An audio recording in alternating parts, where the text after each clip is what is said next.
A train lost in a tunnel was never found again. Imagine traveling on a train that is actually a time machine that would never bring you back. The 106 passengers and crew of the Zanetti train probably would have thought twice before they embarked on their adventure, had they known that.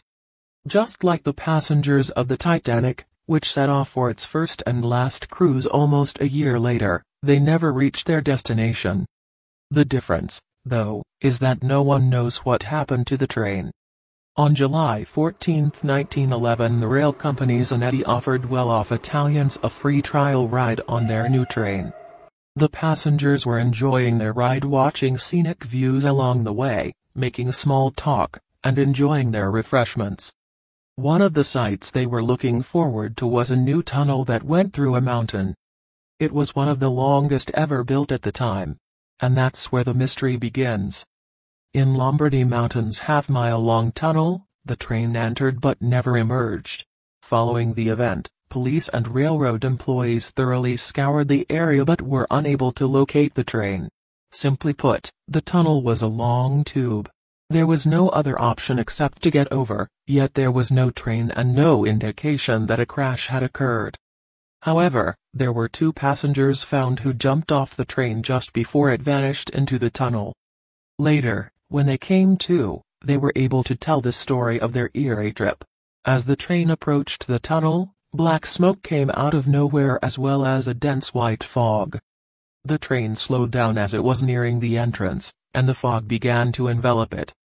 For a while, the injured men had problems sleeping and experienced other stress-related ailments. The train, on the other hand, was never seen again. As word of the tunnel spread, authorities decided it would be best to close it. The infamous tunnel was then permanently sealed off after a WW2 ambush. No one could come up with a sound explanation for this strange disappearance. Dozens had witnessed the train leaving the station in Rome and entering the tunnel, but nobody saw it come out. But that's not the last time we'd hear about the mysterious train. There are records of medieval monks from Modena who saw a 3-car train with people in it. How could they conceive a huge iron machine puffing clouds of black smoke? A horse was the fastest means of transport at the time. Railroads hadn't been invented yet. Well, they thought it, along with the passengers who they described were clean-shaven and dressed in black. All must be the work of some evil forces. You can say that medieval monks made it up, but here's the thing, their report was kept in the records of Castus Olea, stored by the Sagino family. And one of the survivors of the train had the name Sagino. Then, in the 1840s, there's a report that the Zanetti passengers were seen in Mexico. A psychiatrist in a local hospital left notes saying that a group of 104 Italians were admitted all in a hysterical state. They were all dressed in strange clothes, obviously from a different place, and claimed they were traveling from Rome by a Zanetti train. One of the passengers actually had a cigarette box with a future date 1907 on it.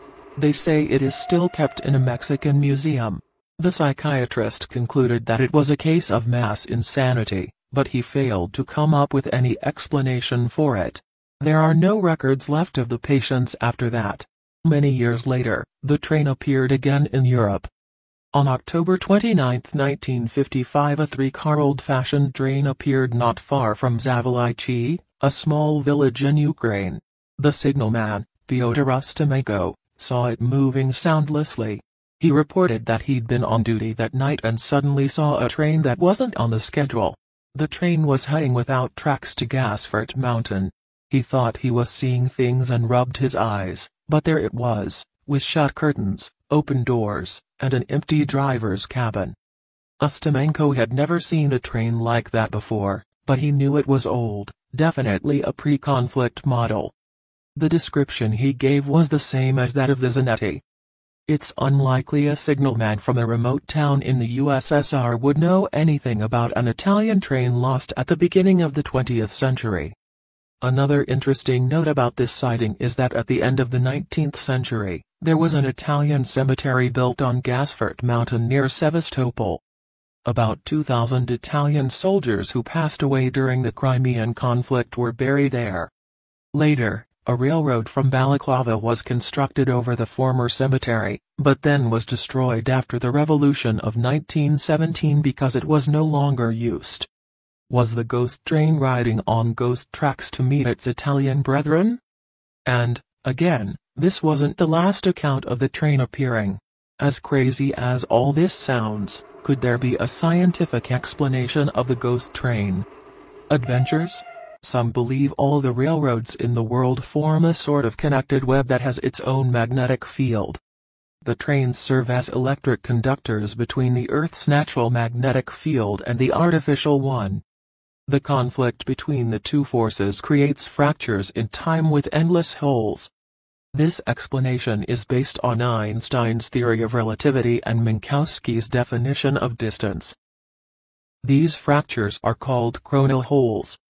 Sometime before the Zanetti train left the station, there had been an earthquake where the tracks were. It's believed the crust fracture, which appeared under Lombardy Mountain, created a time anomaly at the entrance to the tunnel.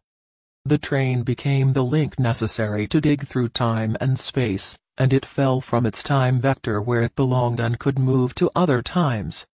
So, in layman's terms, it was traveling through time. It got so popular that some paranormal enthusiasts devoted years to finding proof of the Zanetti train's existence. As time went on, more names and details were added to the legend. However, if you try to look up the rail company Zanetti, Castasolea, the Saggino family, or a signalman named Piotr Ustimenko, you'll only find links to different versions of this legend.